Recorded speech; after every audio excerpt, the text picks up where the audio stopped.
in conversation with Mr. Zakir Wahab of Bullion Exchange. Hi Zakir. Hi, good morning Prerna. Good morning. So tell me a little about Bullion Exchange. Alright, so we are deep rooted in Sri Lanka, Prerna. So we were first established in 1928 by my grandfather in Sri Lanka, and it's a family owned business since then. So throughout time we have evolved as a business, and we have gone from strength to strength, and now specializing in diamond jewelry, blue sapphires, gemstones. We manufacture our own jewelry, so we are complete from the supply chain right down to the retail chain. We are our own unit, and we service mainly our clientele in Sri Lanka. At the moment, we don't export jewelry since we focus on high-end retail for our clients in Sri Lanka. Yes, this was specifically made for Facets 2019, and peacock being the national bird of Sri Lanka, we decided to incorporate some of the values that we have in Sri Lanka, the precious gemstones, which is the blue sapphire, and make a piece specifically for Facets 2019. These we use all from VS1 Clarity Upwards diamonds. In retail terms, the top range, right? And the blue sapphires all cornflower blue color graded sapphires. The unique thing about this is to find sapphires of the same hue or the same tone to match the pendant, because as a gemstone, you get, like people, you get so many different individualities, you get so many different colors of the gemstone as well. So that was a bit of a challenge. So it was roughly about a 5 to 6 month project, this one. So blue sapphires being probably, you could say, the staple gemstone of Sri Lanka. I mean, that is the first go-to gemstone. Another gemstone now rising in popularity is the Padparasha. So a lot of people are still foreign to this word and to this gemstone. It's basically, you call it the sunset sapphire as well, where it has a mix of both pink and an orange hue to it. Yes, we have. Specifically for Facets 2019, we have launched our new Padparasha ring collection. Because the Padparasha is such a rare stone, the price factor also tends to drive off consumers a bit. So what we have done is we have made a range from, we'll say, approximately $500 right up till the higher end for people to be enticed by this. So the main thing with regard to a Padparasha gemstone is the color, right? So the balance of pink and orange. But like the sunset, different sunsets in different countries at different times produce different colors.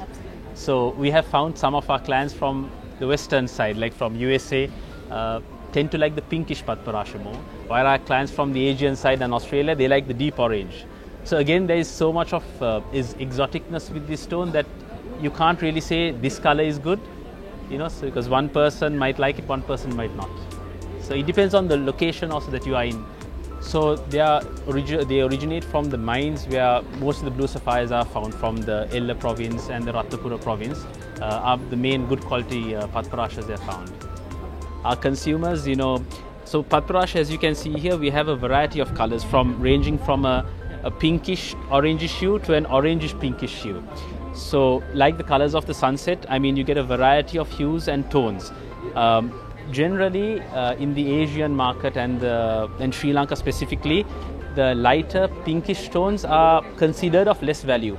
But that again is down to personal preference. We've found some of our American-based customers who tend to pay more for that stone. So as you can see, the colors which have a more orangish tone and which are highly saturated, which have a vivid lustrous color, are the ones that are highly prized and also priced as well. And also clarity affects these stones. The clearer the stone, the less inclusions, of course the price is higher. Yes, Prerna. So like 95% of gemstones across the world, you get heated and the unheated gemstones. Basically, unheated means the rough gemstone that is mined is basically cut and polished without anything else being done to it. So heating process is done for about 90% of the gemstones, basically to finish what Mother Nature couldn't finish. Basically the color that was inside the stone, the heat process basically spreads the color inside without adding anything in. So it's still considered natural gemstone. So once we finish the heat or the unheated section of the gemstones, then we come to the Padparasha. One instance that we have found that is problematic for the Padparasha in the industry is a thing called beryllium treatment, where they infuse color into the stone. Now this makes it basically not a natural gemstone, and it is not considered natural gemstone by any lab's yard of measure.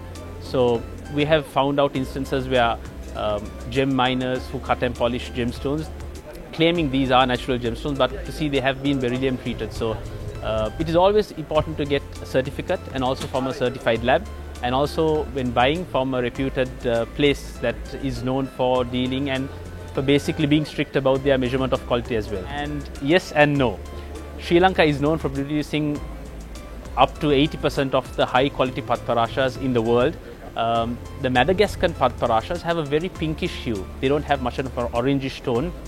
So I would say the orangish Padparashas are basically almost every single stone is found in Sri Lanka. So something very unique and very exotic about the stone as well.